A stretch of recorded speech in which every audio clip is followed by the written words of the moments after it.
I think that the vast majority of the Enneagram world believes that the levels of development is actually a developmental model that it really isn't. My view is that the Enneagram world basically has a waking up framework, but has been thinking of it as a growing up framework, and that's not true. And that the Enneagram needs a growing up framework to flesh itself out. Subjectivity exists on a developmental spectrum. That one's capacity for interiority is a developmental achievement and can grow. And so one's ability to see oneself can grow. The big hormone Enneagram.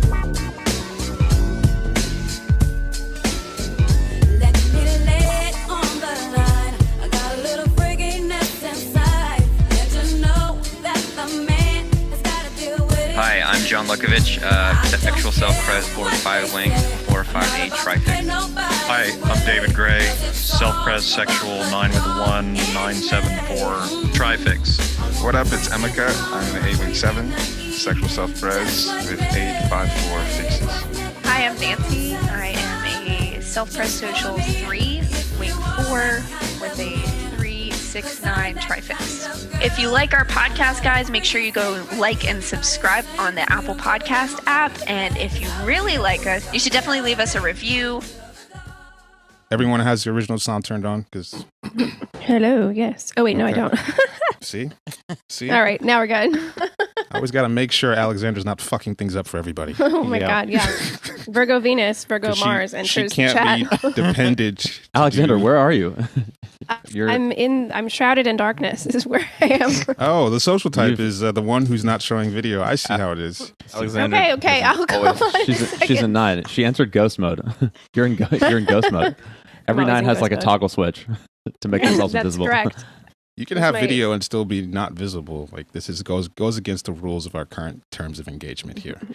Man, you are bossy today. I'm not bossy. I'm just being myself. The boss. You're a little sassy today. Maybe you should just learn to accept me as I am. Maybe you should just learn to accept me for who I am.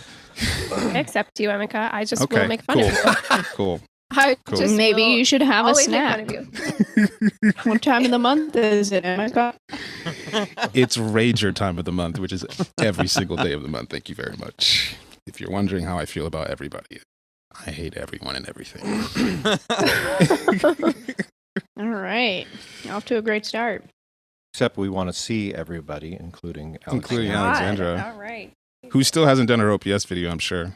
Because that's just the type of person you have a 8-day countdown. That's just the type of person she is. God. Okay. 8 days. She's not gonna get it done. Let's not get our hopes up here. You know what, guys? Do you want to leave now? You know what? I was feeling It really wouldn't nice be very and hard chipper for her this to morning. leave. She doesn't it's not like we're all like. No, she left. It's not like we're all sitting here just waiting to do an OPS episode where we talk about our type things and we're just waiting for Alexandra. It's not like, it's not like that. It's not like There she is. Things aren't waiting for the slow 9 who thinks that she's different from other 9s. That's Special. true. I'm the anti-9. Did you guys read that post? Yeah. Anti-9 has entered the chat. All right. Well, welcome, Josh. What's up? Welcome to Big Hormone, the very peaceful, easy to get along Empathetic, with. accepting. Harmonious. Yeah. That's right. Everyone on this call is feeling super peaceful right now. Yeah, I met these people and I have never known a day of peace since. Yeah. But you're the peacemaker, Never so it's all stops. good. Yeah, I know. I've got to do my job.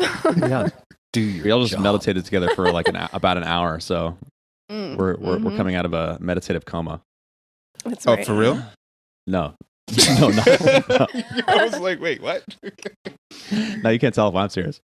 How are you doing this morning, Josh? I'm doing great. It's also 1:15 in the afternoon. What time is it? What time did you wake up today, Alexandra?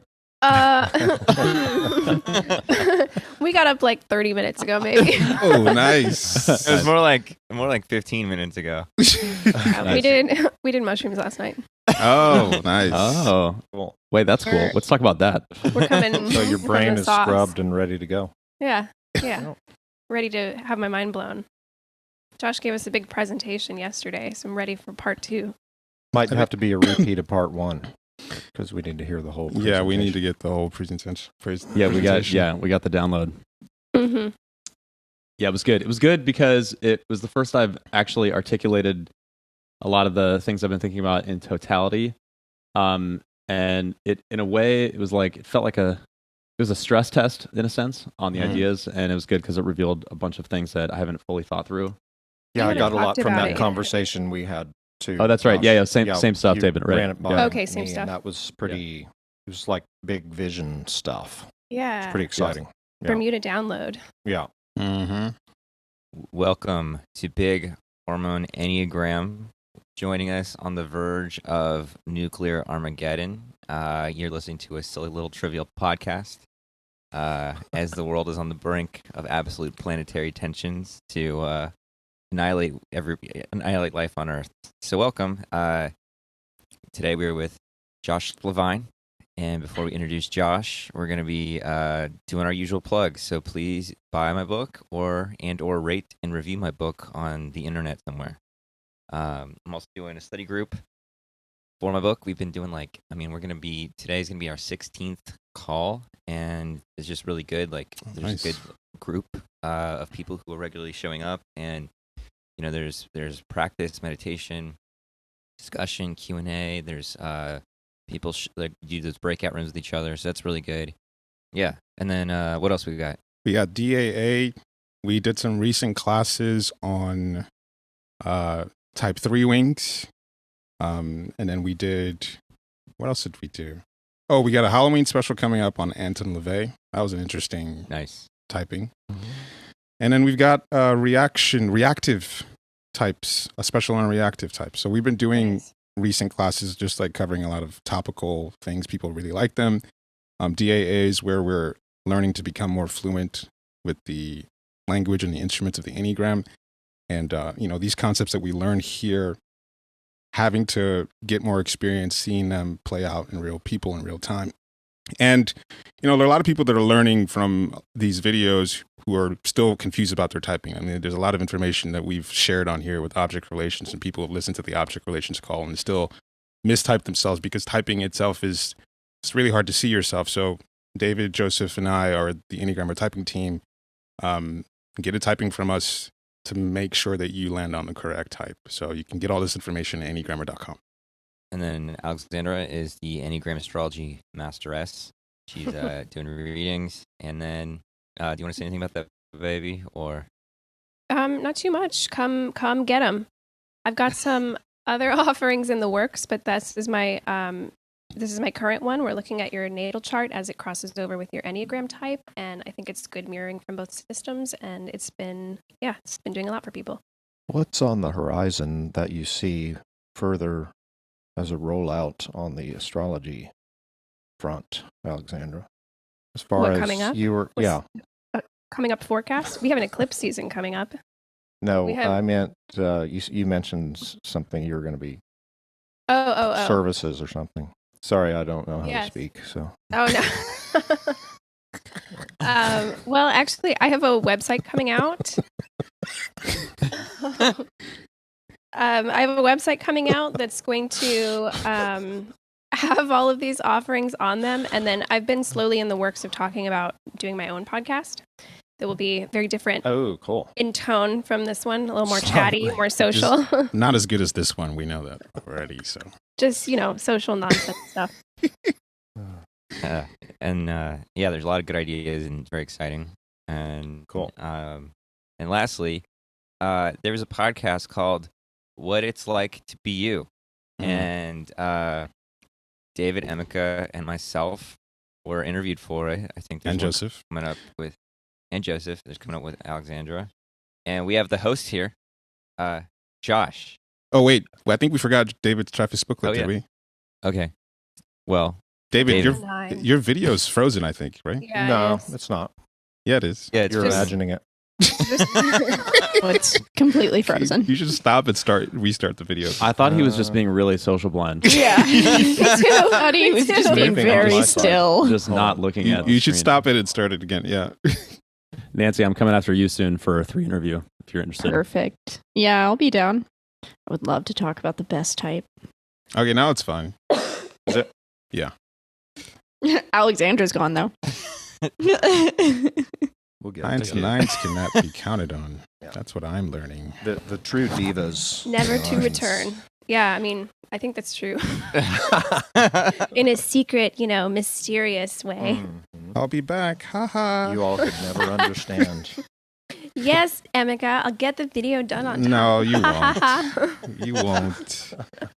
I've just lost I'm faith not in in you the mood to completely. do anything right now. Just had to get him off my back, I'm completely off your back. I don't expect anything. That's how far off your back I am. All right, rejection mode has clocked in. The wall. The wall has activated. All right, well, now you get to be pleasantly surprised. See? No, I'm It not worked out. expecting- I'm not expecting No. anything. It's just not happening. It's just Well, not happening. David has Better a for me. Trifix book out. It Yes. is an excellent guide to Trifix, as well as the aesthetic of not only the Trifixes, but the types. It's a different way of learning that I think is really immersive and gives you a felt sense, so you're not just basing the archetypes of the types off of mental descriptions. You get more of like an embodied emotional, physical sense of how they move and how they relate and what the stems are like. So I think it's really worthwhile. And I did the intro. So Thanks once again for the intro, John. absolutely, anytime. I love doing It's it. a very feminine thinking style way of absorbing material. Is that right? Yeah. Yeah. Yeah. I mean, like just it's not just throwing concepts at something and trying to fit them together like Legos or something. It's like going into a pool, wading pool of each type and just getting Mhm. immersed in the scent of them. So I think it's really worthwhile. And yeah, I think it's great too. It's using language in a really impressionistic way. Mm. Yeah. Thanks. so now with Josh. Josh, this is your second time on the pod. Is it? you? Oh, you were the on live pod. Oh, yeah. Oh, Okay, that's yeah. right. Live pod. Yeah. There were multiple guests. This is the first time that he's been the Featured guest of Shared honor. guest. Guest of honor. Yes. So Josh, please introduce yourself and tell us a little bit about like all your Enneagram shit. Oh God, you're gonna ask a Bermuda 3 to introduce himself. Yes. You can do it. You can do it. Josh, He- what's With it two like other to ones. be asked? He expected be us to- interviewed Yeah, and what's to be that? introduced. He expected us to introduce him the way that he introduced us on his podcast. It's like, no, you. That way you can mold into what we want. That's right.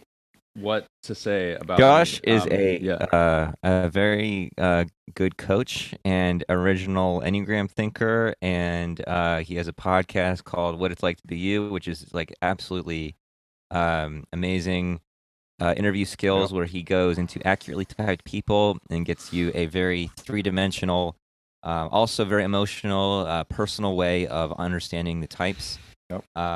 Josh is an excellent interviewer and great teacher. I'm trying to think. And I mean, what else you got going on? Like, you got a bunch of other shit. And where yeah, can people find you kind of stuff as well? you can. I have a website. It's just my name, joshlavine.com. I mean, in my professional life, because I'm a 3, I mostly do coaching. I coach like founders and investors in the startup world. The Enneagram is like, as you would expect, a major foundation of that for me. But in that context, it sometimes hangs out more backstage. And yeah, I'm obsessed with the Enneagram. I've got this podcast, which I'm really enjoying doing. I've also been releasing YouTube videos that are, so the podcast is both in podcast and YouTube form. You can check it out on YouTube. My YouTube channel is also, I think, just my name. And there are other YouTube videos on there about Enneagram general stuff. Like I released videos recently on the 3 centers, one on each center. There's more coming out in that regard as well. Josh and I are also working on Enneagram School together. Oh yeah, that's a big one. Yeah, that's a big one. Yeah. And so part of why Josh is coming on here is we've been having a lot of really good discussions on the development of the centers, and also if people who've listened to this podcast before know that we all like to whine and complain about how other people don't understand the Enneagram. And- Not us. yeah, we understand it perfectly. But one of the big issues of properly understanding Enneagram, as well as teaching it, as well as an issue with people putting out content on social media about the Enneagram, is that there are issues with language and issues with the way that we hold concepts at different developmental levels, the way that our sense of what the Enneagram is evolves, and the sense of how it applies evolves. And so, we just wanted to have, just kind of like a free-ish discussion about some of these ideas of just introducing how not only in learning the Enneagram is it about learning the material of the Enneagram, you also have to learn how to apply a certain introspective eye to oneself. And you have to hold that introspective eye in a certain context, in a certain milieu. And so my go-to example is, when people confuse 9 and 4, people will just sort of stereotype 4 as the sensitive type, ignoring how 9 is the super sensitive type. Mm-hmm. And then you get this word sensitivity, and it means a lot of different things, a lot of different people, and people have their own frame of reference for it. And so part of really getting into the Enneagram is learning how to acknowledge kind of the common use of a word and how that word normally applies or functions, and then being able to bring someone into a place where actually this is how we are defining this term, how we're using this term, and this is the context for it. And so, so it's not just here's the Enneagram, listen to a bunch of podcasts, read a bunch of books. There's also a way that you have to work to develop your own capacities to hold the Enneagram. So, Josh, I don't know if you had a more succinct, clear way of saying what I'm saying, but I wanted to see if you had a thought on that. Yeah, well, I love the way you set that up, and there's a few things I'd pull out of it. So the first thing is that the idea of, in order to understand the Enneagram, you need to have developed a kind of introspective eye through which you can see yourself using the Enneagram. But the problem is that introspective eye is itself a developmental achievement that we expect the Enneagram to help with. And so when a person comes into the Enneagram, having not developed that introspective eye, then we, with that introspective eye, get frustrated with people who don't have it. My point is that there's a developmental process that people can go through, which the Enneagram is meant to invite them into. And part of what you realize, I think, as an aspect of that developmental process, is that words have shifting meanings and language is slippery. And it's characteristic of a certain stage of development to believe that the world and language itself is objective and representational, in the sense that, like, that's a dog. I can call that a dog. And we're all going to agree on what a dog is. But when you get into words that describe invisible things like the inner world, to use your example, the word sensitive, that has 1,000 different interpretations. And words are our only tools of interpretation, and they're also themselves subject to interpretation. And so the way that you interpret the word sensitive is based on an infinite array of contexts that you have all your life, that you've come to understand, and all the uses of that word that you've used. It's funny when I hear people who've never done inner work say things like, is that person just insecure? And like words like the word insecure become these catch-all terms for an entire, what would become in a whole universe of texture, of inner world texture. There's many, many ways to be insecure, many ways that insecurity develops, or many ways that insecurity manifests. But when a person uses the word without understanding the possibilities of all that texture, then it is, there's a lot of things to say about that. But basically what I'm saying is the use of the word insecure in that moment by that person is itself an act of interpretation of the word insecure from their developmental stage. So period. And so recently I've been getting really, really, really interested in, and I think maybe this is me as a 3, but my fascination is with the process of human development itself. And the Enneagram originally really appealed to me for a million reasons, other than it sort of cracked me open and had me meet myself in a different way. But the fact, in terms of the framework itself, it has the framework of the levels of development. And so there's something that really appealed to me about understanding that there is a vertical spectrum within each type. And what I've come to understand is that I think that the vast majority of the Enneagram world believes that the levels of development is actually a developmental model that it really isn't. Yeah. And what I mean is, I think that a developmental model really ought to be a thing that starts at a point of origin and ascends through stages in a sequence. And the levels of development, as Don Riso put them, are really, in my view, a model of spiritual awakening, which is kind of like a thermometer check of like, where are you at right now? It doesn't start at a point of origin. You don't start at level 9 and grow to level 1. Right. And it's not also about the way that one grows up from one stage of maturity to another. Right. It's about how one shifts identification from personality to essence. Right. Which is itself, you could use the word development. Again, we're talking about words and shifting meanings. You can use the word development there, but I'm trying to clarify the use of the word development to mean this other thing. You're kind of talking about a certain level of maturation. Yes, I am. Yeah. Yeah, it's like like how do you develop more capacities, which the levels of development, the Don Riso's level of development is more about, as you said, identification and your sense of being. And there's some, arguably like in the weeds of it, you could probably say like there's developmental things happening there, but it's a different, you can be, what we're talking about, you can be kind of high in a developmental model sense, but pretty low in the levels of development sense. Mm-hmm. Yeah. Yes. And vice versa. Yeah, so one person I've been reading a lot recently is Ken Wilber, and people listening to the podcast know who that is. Ken Wilber is like, he's a fucking genius. This motherfucker, oh my God. This guy, he basically said, if you don't know who he is, he basically said, I'm going to be the guy that reads every major philosopher, sociologist, anthropologist, psychologist, physicist, etc., and combines all of their insights into a coherent theory of everything, which he basically successfully did. It's remarkable. Wow. That's an understatement. And one of the facets of his theory is that individuals and societies go through developmental stages. And there are a lot of different developmental frameworks that he uses and kind of marshals and combines into his own kind of version of that. And of the many facets of Ken Wilber's huge theory, there is a distinction between what he calls waking up and growing up.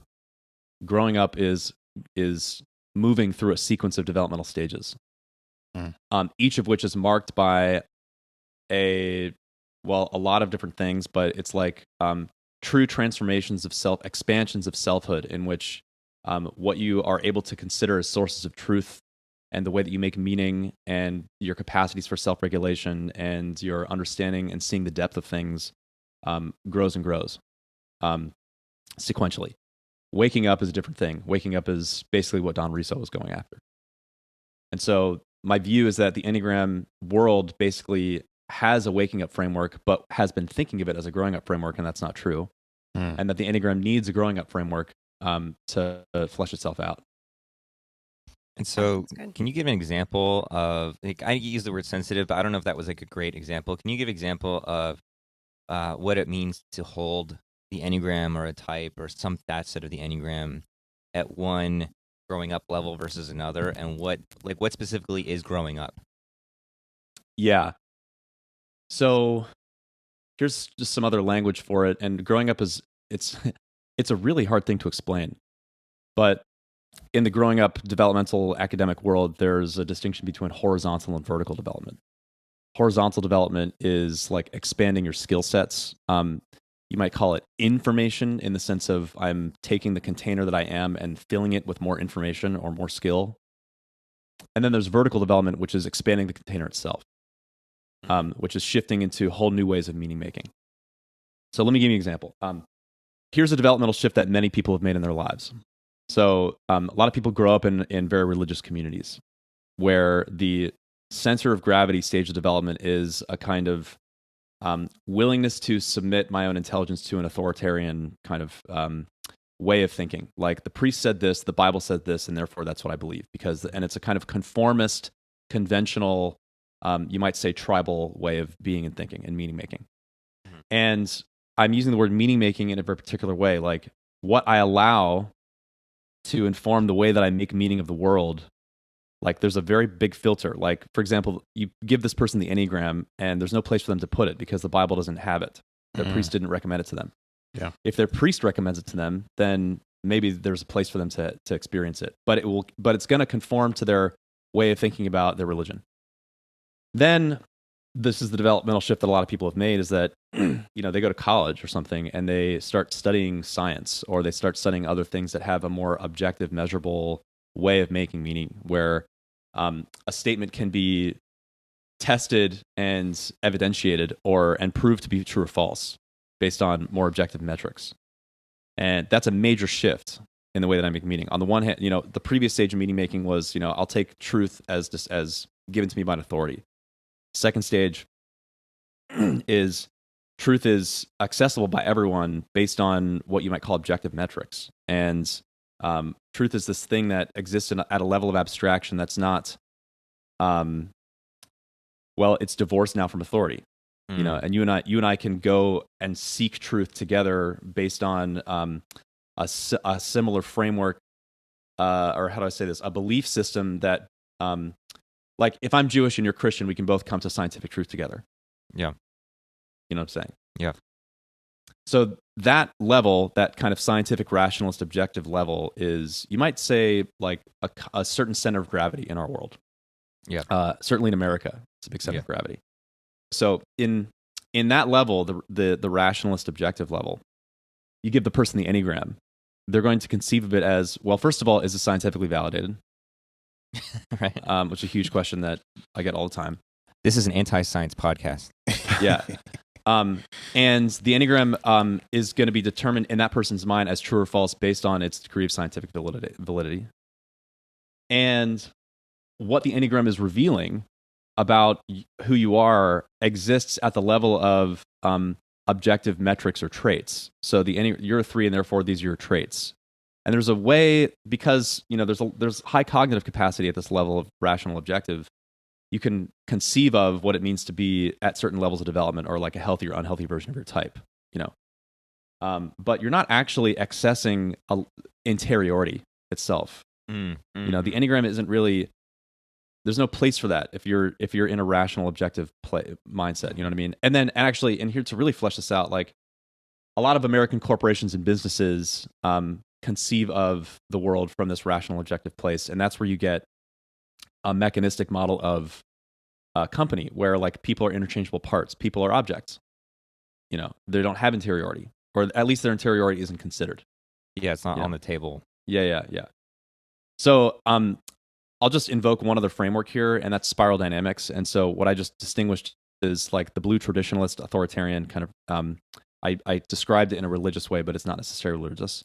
And then the next level in spiral dynamics is orange. That's the rational objective one. They give these arbitrary colors. They give these colors. Yeah, they give these colors for levels.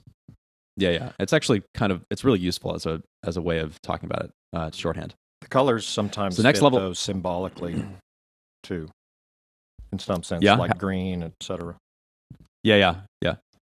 So I guess I'll do one more because I think it'll be illustrative. So from orange to the green would be the next level in spiral dynamics. And what happens with orange is, at a certain point, you realize that there's a limit to the rational, objective way of making meaning, and that there's this massive blind spot to the interior world.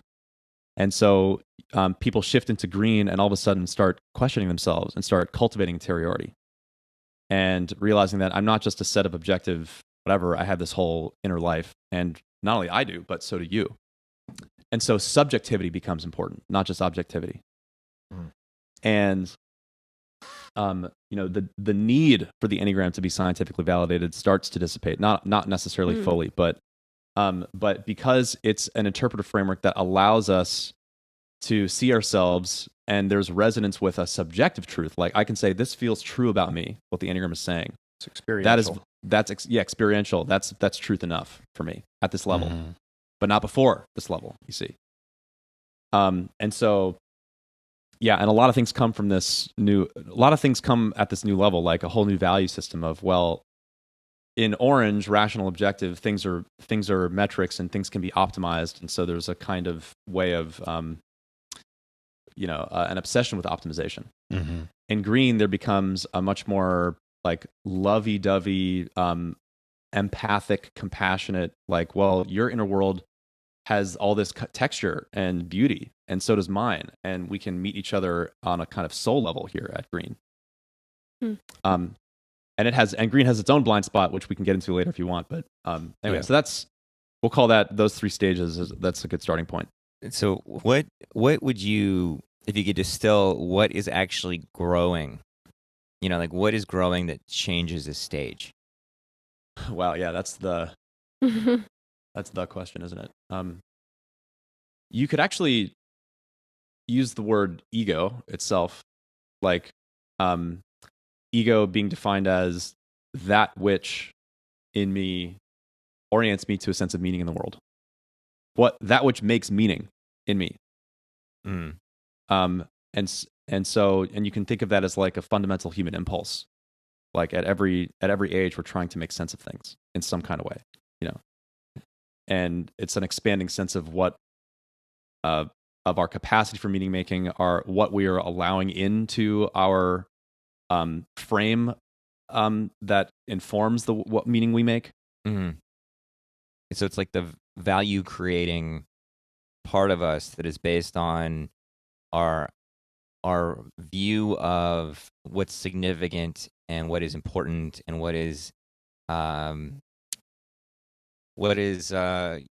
see, it's hard to describe it, like what are the things that need to be considered for meaning to happen. So like in the case of the orange to the business, rational, scientific, results focused orange level, to the collectivist, your interiority is as valid as my interiority. Yeah. Like what you're in the orange level, it's like people's interiority doesn't really matter because it's not about outcome. It's all about outcome on orange. It seems like it's like moving pieces toward specific outcomes. Sure. Yeah. And so then people's sense of like what they personally value, it's like, okay, that's fine, whatever you value, but that's not what's actually like important here. But then at the green level, it seems like you're saying, oh, well, how this impacts Josh's inner world is just as important as how this impacts John's inner world, this impacts David's inner world, It's like, oh, suddenly people's inner world and feelings and all that kind of stuff has a new level of significance it didn't have before. Yeah, and the significance is primary and supersedes that of what was significant before. And so, like, for example, a business coming with a green mentality will attempt to make decisions by consensus because everyone's perspective is valid. Whereas an orange point of view is like, well, we'll just optimize for whatever outcome we're trying to do, and it doesn't really matter what everyone thinks because this is the way. It's kind of like the circle of I don't know, empathy expands a bit. Mm-hmm. Kind of yes, empathy is certainly a word that belongs in the green stage. Yeah, it's like empathy itself becomes one of the value-making capacities. Like it's a capacity that's used to make meaning, whereas it probably wasn't before. Okay, and empathy is an amazing word to talk about, like how a person holds the word empathy if they're coming from different stages. Empathy coming from a blue stage, like the traditional, I'm calling it, again, it's not necessarily religious, but it's like a fundamentalist of some sort. Yeah. Like what it means to be empathic, like it's, God commands it, and so you should be kind to your neighbor. But it's like, if you probe a person who's anchored at that stage, what empathy really means, then what you'll run into a kind of wall. You'll run into a sense of like, if you're asking, this conversation we're having right now is happening at or above green, at the very, probably above, or later than green. And a person at blue listening to the stage, just won't have a place to put it. You know what I mean? And so the way that they hold that word empathy will lack texture. And again, it sounds like what I'm saying is that a person at blue isn't as developed, and actually that is exactly what I'm saying. and I want to be explicit about it because one of the uncomfortable things about talking about a developmental framework is that we're making value judgments. The Enneagram is really cool because no type is better than others. But when we're talking about developmental stages, capacities are more developed than others, period. And that's a big deal. Big deal. So, yeah, go ahead. Well, so I wanted to first talk about some of the ways that a lack of understanding this kind of developmental view, not necessarily even just spiral dynamics, but just like a developmental view, like hinders the Enneagram and muddies it, and then how using it or holding it in some way expands our own personal work and the ways that we communicate and talk about it. Because, you know, and also, what does it take to develop one's worldview, you know, from this point of view?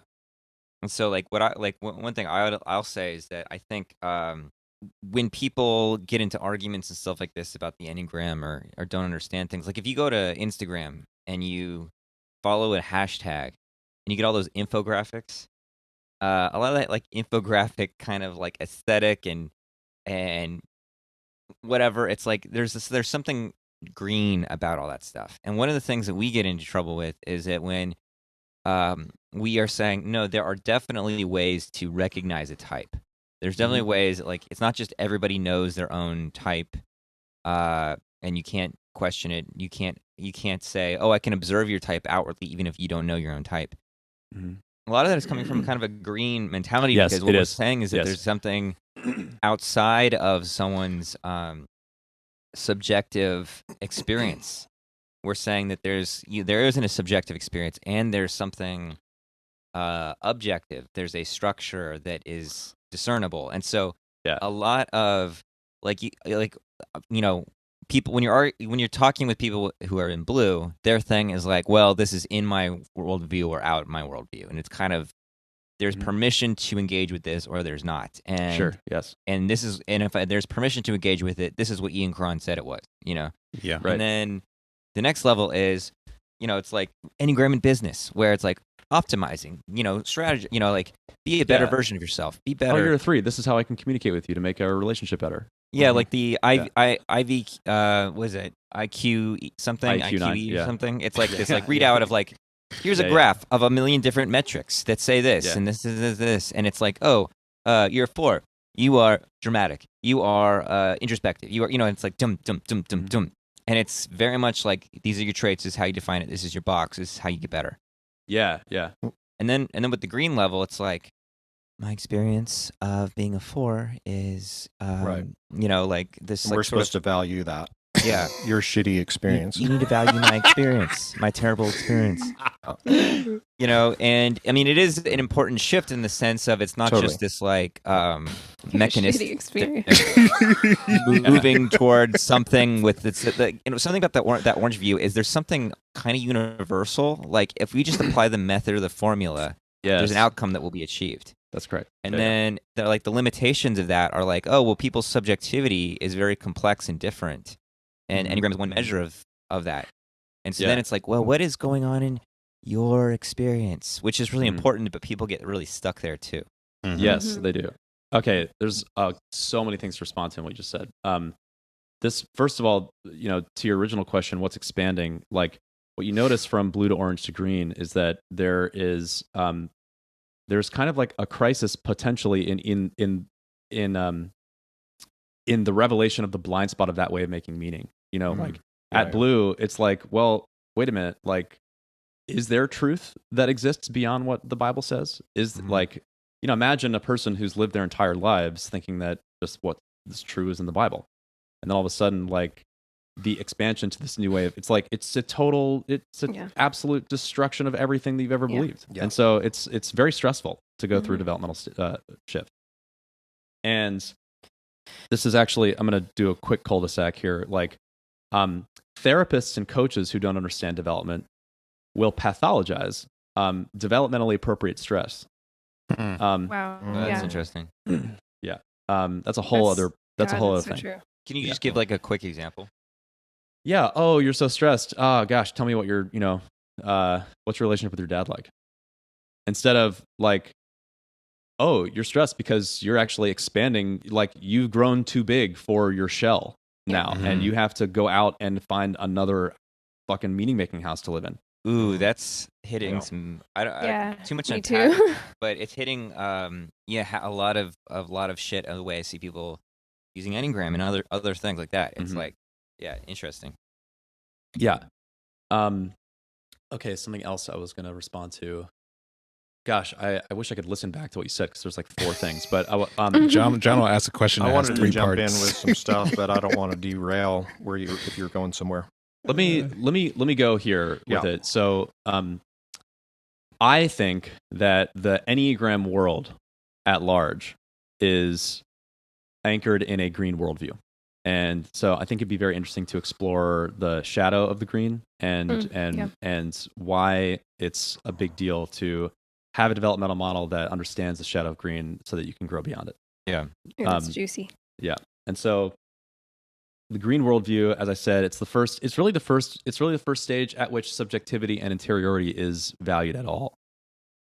And this is something that's so important to say, is that every stage really does have its own strengths and is a profound achievement over the previous stages. And so it's like a pitfall, and I fell into this certainly. Learning a framework like this, it's like, oh well, at the same time that we're making value judgments that later stages are better.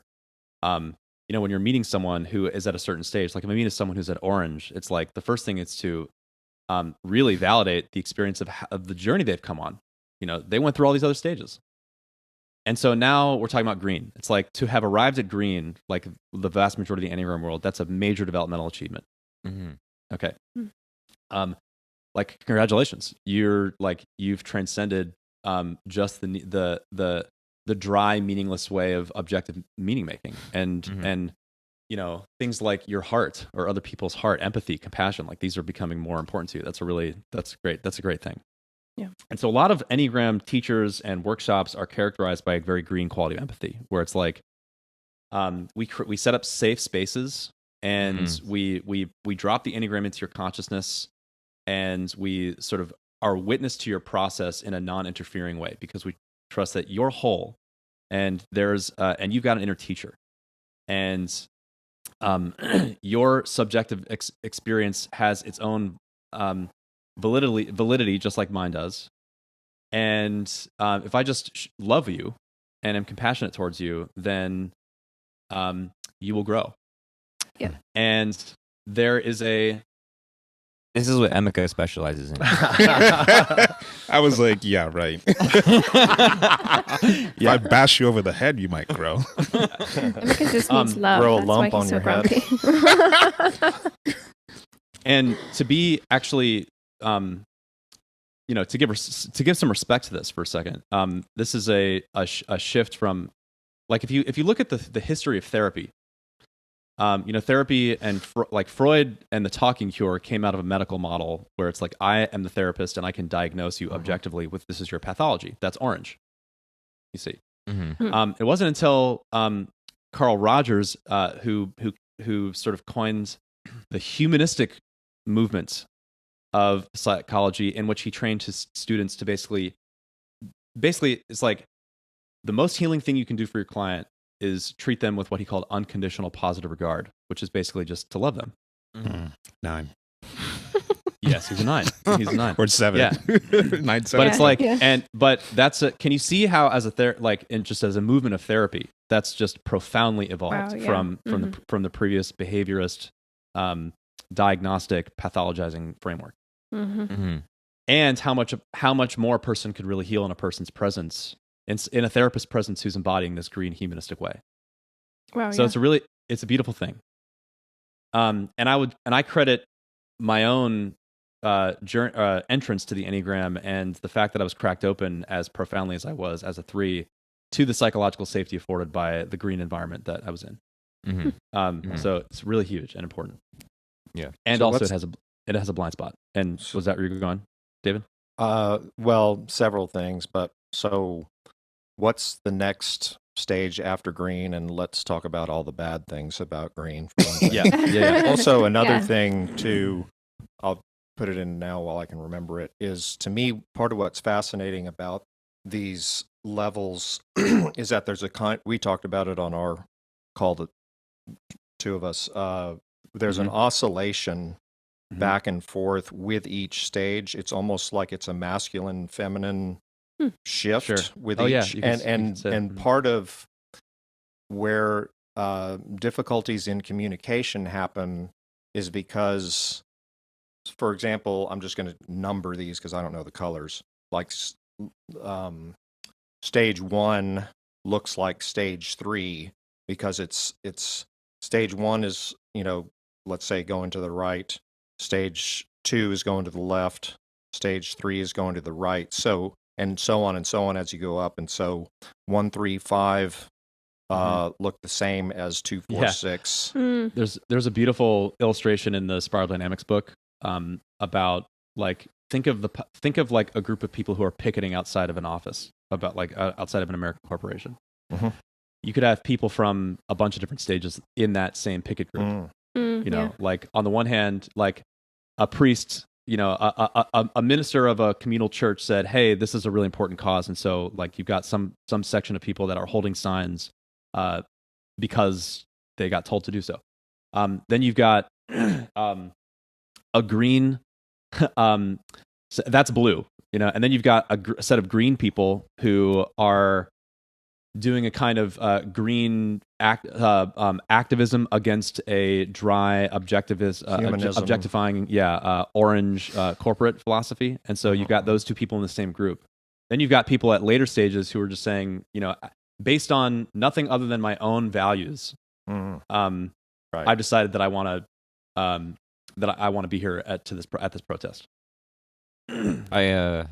When I first moved to New York, it was when Occupy Wall Street was happening. Uh-huh. And I would go down there a lot, and it was green fucking city because they couldn't keep anything together because it was so much like enormous fucking group of people, and it's like very clear you're like against Wall Street for the the dark toxic like vampire on the world that it is, right? But they had to like have consensus of everything amongst hundreds of people, and like you have these like long meetings that would go nowhere. It was people just shouting and whatever. And I mean, I was there just to like watch the nonsense. And you've got Wall Street itself is like orange, and then like there's a bunch of fucking cops which are like orange and blue, and then there's this green like hippie kind of vibe where people are like not able to make clear and concise demands and goals because it's so needing to pull everybody. And then like one person who's like, one person is like, well, this doesn't match with me, and it, now the whole field's trying to honor everybody's subjectivity function. I mean, it was miserable. So that's a really good illustration of the shadow of green. There you go. It's like the need to honor everyone's subjectivity. You run into major problems with decision making and the failure to exercise authority. And green has a kind of allergy to authority. So I mean that's like a big thing we run into, right? Is like sometimes our material does not honor everybody's subjective experience. Most of the time. Yes. Most of the time. This is yes. And then the problem with the authority thing comes in because we're saying we have some authority here. Yes, and that's right. Yeah. And it's not like the blue stage where we're just like telling you what's up. It's like we're like, let's give you all the tools to make these discernments yourself. Right. Like object relations, all the accurate information, inner work methods of looking at oneself. Yeah. But it's like, but that doesn't, but I feel like I'm a 4 or whatever it is. Yeah. Or I don't feel like I'm that type or whatever. It's like, yeah, but like, here's the tools to look at it. There's an objective structure. Your inner experience of it is important too. Yeah. But they'll perceive us as being just authoritarian and that's right. invalidating. Yeah. So, a really good way to summarize, I think, the blind spot of green is that green fails to recognize development itself.